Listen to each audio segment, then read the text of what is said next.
Hello everyone.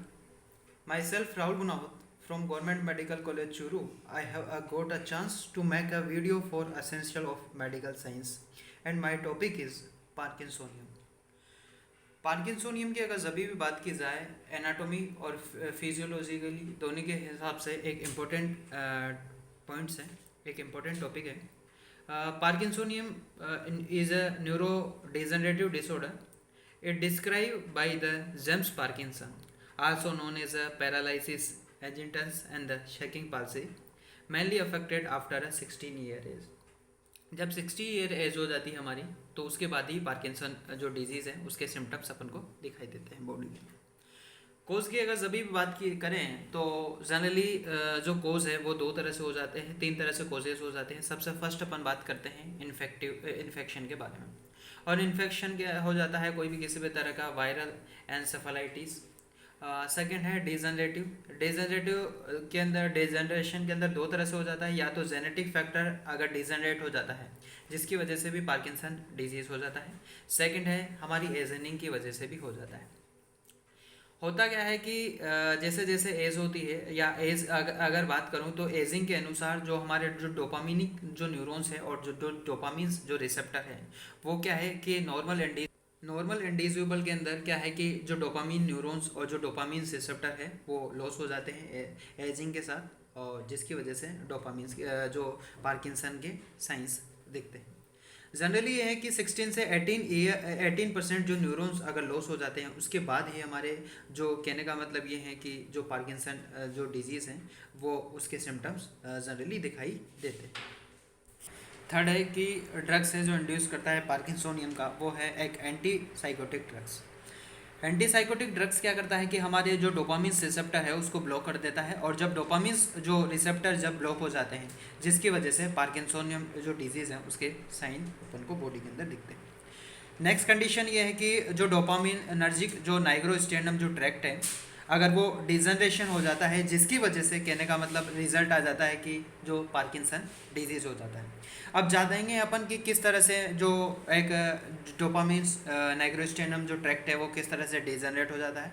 तो उसके बारे में उसको समझने के लिए अपन को बेसल गैंग्लिया है उसका कनेक्शन समझना बहुत ज़रूरी है. तो ध्यान से देखिएगा.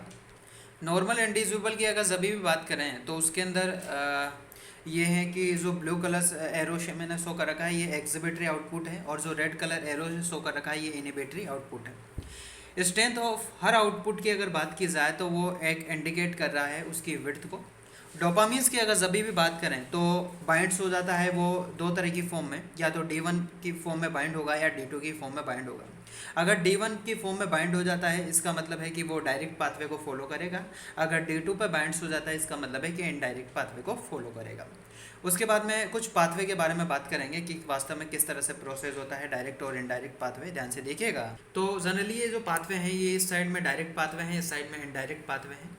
ये एक ग्लोबस पैलोडस एंटरनस है जो सब्स्टिट्यूएंटम ट्रैक्ट को फॉलो करता है. सब्स्टिट्यूएंट ट्रैक्ट क्या करता है कि डोपामिन रिलीज कर देता है, और जो डोपामिन ये रिलीज़ करता है जनरली ये यहाँ पे बनता थोड़ा, पर थोड़ा इधर बना दिया क्योंकि जगह कम हो जाने की वजह से. और ये जो सब्स्टिट्यूएंटम ट्रैक्ट हैं ये डोपामिन रिलीज कर देता है और वो D1 पे जाके बाइंड हो जाता है. और नेक्स्ट है वो तो वो एक डायरेक्ट पाथवे को फॉलो करेगा अगर D1 पे जाके पाथवे को ये करता है. तो अगर D2 पे जाके बाइंड हो जाता है तो वो कोई भी किसी भी तरह का इनडायरेक्ट पाथवे को फॉलो करता है जनरली.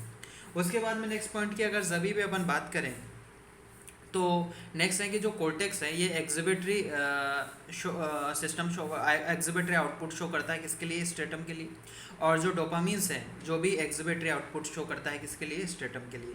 तो दोनों तरह के एग्जिबिटरी आउटपुट शो करेंगे और जिसकी वजह से ये डाउनवर्ड्स आ जाएगा और ये एक तरह का एक एग्जिबिटरी कोई भी किसी भी तरह के डायरेक्ट पाथवे को फॉलो करेगा. जबकि अगर इस साइड की अगर बात करूं तो यहाँ पे जो सब्स्टिट्यूएंटम जो निगराह है जो सब्स्टिट्यूएंटम ट्रैक्ट है ये डोपामिन रिलीज कर देता है, वो D2 पे जाके बाइंड हो जाता है.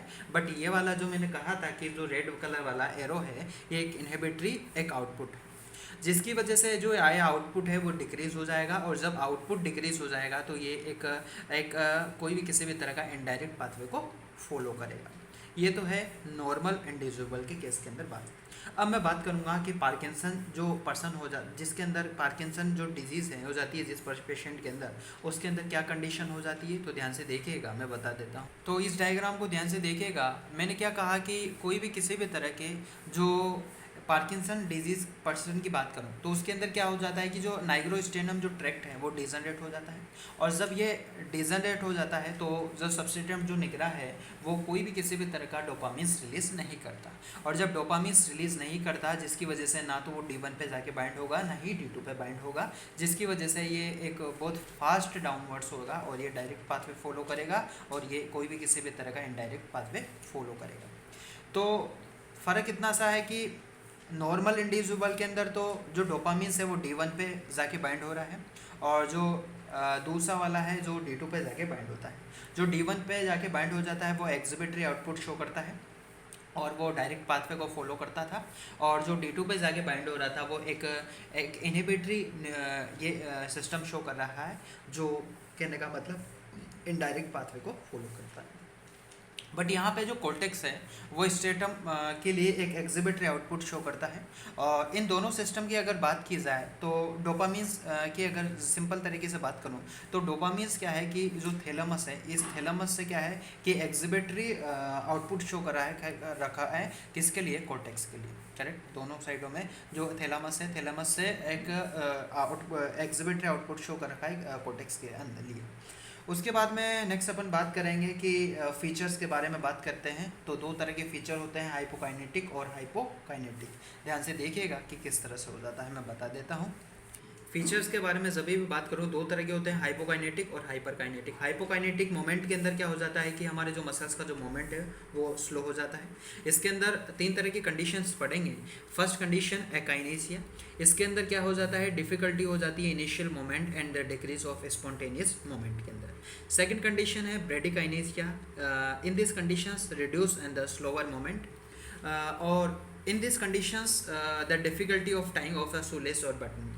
मतलब इस तरह के जो पेशेंट होते हैं उनको शर्ट के बटन बंद करने में और जो शूज़ की जो लेस बांधने में प्रॉब्लम होती है, दिक्कत होती है। थर्ड कंडीशन है डिक्रीज एसोसिएशन मोमेंट, और इसके अंदर क्या हो जाता है कि जो नॉर्मल इंडिविजुअल की अगर बात की जाए तो उस नॉर्मल इंडिविजुअल के अंदर स्विमिंग ऑफ आर्म हो जाता है ड्यूरिंग वॉकिंग। जब वॉकिंग करते हैं उस समय तो क्या है, स्विमिंग ऑफ आर्म हो जाता है, और जब हम स्पीक करते हैं उस समय फेशियल एक्सप्रेशन हो जाते हैं नॉर्मल इंडिविजुअल के अंदर। मैंने क्या कहा, दो चीज़ें के बारे में बात की कि नॉर्मल इंडिविजुअल के अंदर क्या हो जाता है कि जब वो एक वॉकिंग करेगा तो उस समय तो उसके अंदर स्विंगिंग ऑफ आर्म हो जाता है। बट अगर वो जब वो स्पीकिंग करते हैं जब अपन तो उस समय फेशियल का एक्सप्रेशन होता है, तो वो तो नॉर्मल इंडिविजुअल के अंदर होता है। बट इस तरह के जो पेशेंट होता है, जो पार्किंसन जो डिजीज़ वाला पेशेंट, इसके अंदर इस तरह के जो सिम्टम्स है वो एब्सेंट होते हैं जनरली। और ये जो पेशेंट है ये स्पीक करेगा बिना कोई इमोशनल एक्सप्रेशन के।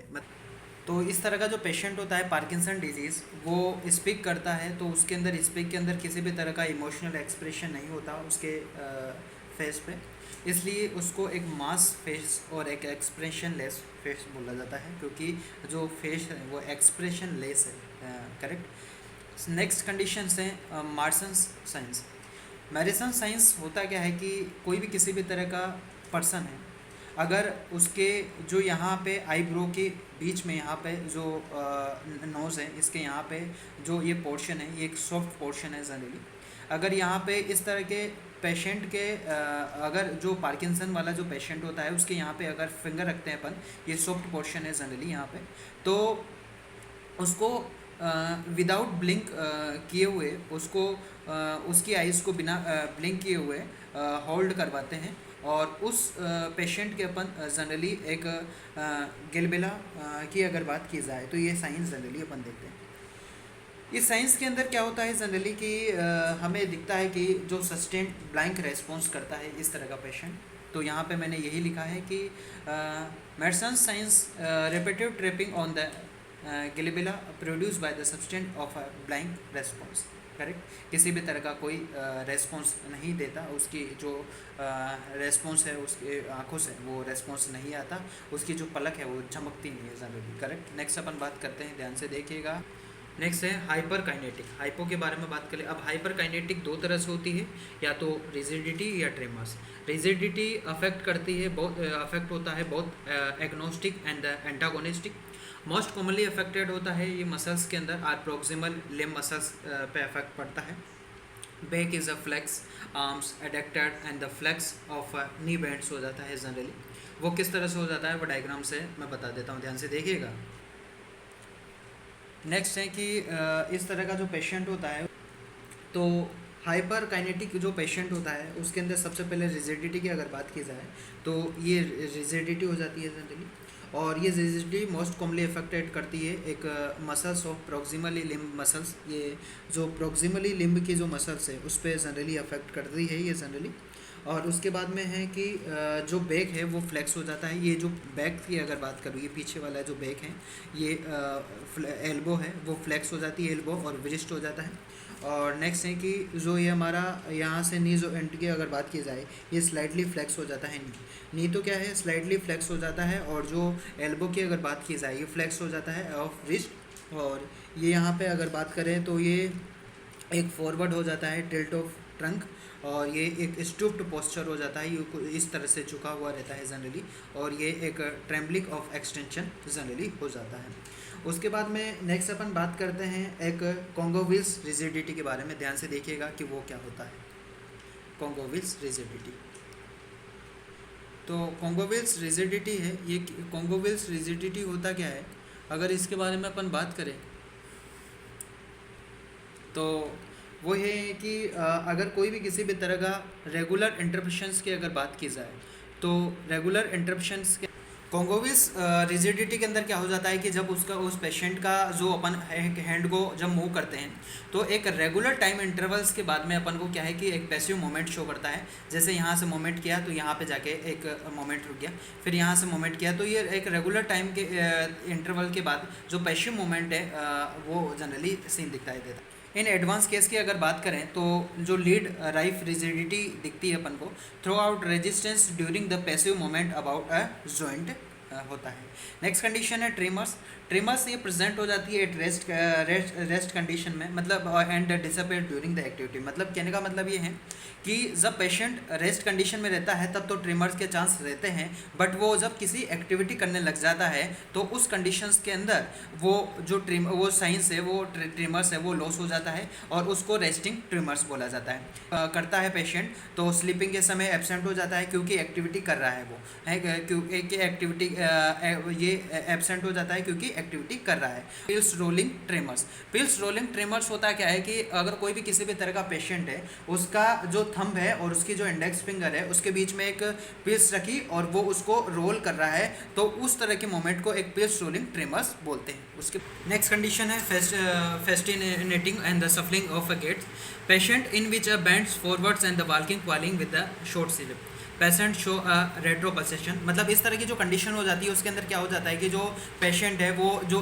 पाँव रखता है वो स्लो स्टेप में रखता है, और जब उसके पीछे से अगर कोई भी किसी भी तरह के अपन धक्का देते हैं तो वो तुरंत रुकता नहीं है, वो थोड़ा पीछे आएगा, बैक में आएगा और उसके कुछ टाइम बाद वो क्या है कि वो मोमेंट है वो रुक पाएगा। किस तरह से हो जाता है ध्यान से देख। तो ये जो पेशेंट है, ये जो वॉकिंग चल रहा है, ये स्लाइटली फ्लेक्स नीज है, तो ये एक रेगुलर टाइम इंटरवल के बाद में मतलब पहले तो पीछे आएगा थोड़ा और उसके बाद में रुक पाएगा। उसके बाद में नेक्स्ट अपन बात कर माइक्रोग्राफिया की अगर बात की जाए, इसके अंदर क्या हो जाता है कि पेशेंट है वो बहुत छोटा छोटा लिखता है। शुरू में अगर वो लिखता है तो वो एक, उसके बाद में जैसे जैसे लिखता चलता है उसके जो वर्ड्स है वो धीरे धीरे कम होते जाते हैं। उसके बाद में नेक्स्ट कंडीशन है अदर मोटर सिम्टम्स की अगर बात की जाए तो 3 तरह की कंडीशन हो जाती है। डिस्फेजिया की अगर बात की जाए तो इम्पेयर्ड एबिलिटी हो जाती है स्वेलिंग की। सेकेंड है फटीग हो जाता है।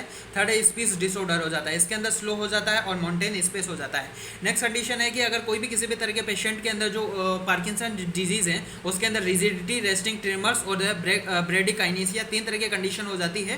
तो अगर इनमें से अगर एक भी कंडीशन हो जाए रिजिडिटी, रेस्टिंग ट्रिमर्स और ब्रेडिकाइनेसिया का, इसका मतलब है कि जो पर्सन है वो पूरी तरह से पार्किंसन जो डिजीज़ है वो कन्फर्म है। आई होप मेरे को आशा है कि ये जो मैंने पार्किंसन जो डिजीज़ बताया है ये आपको ढंग से समझ में आया होगा। Thank you.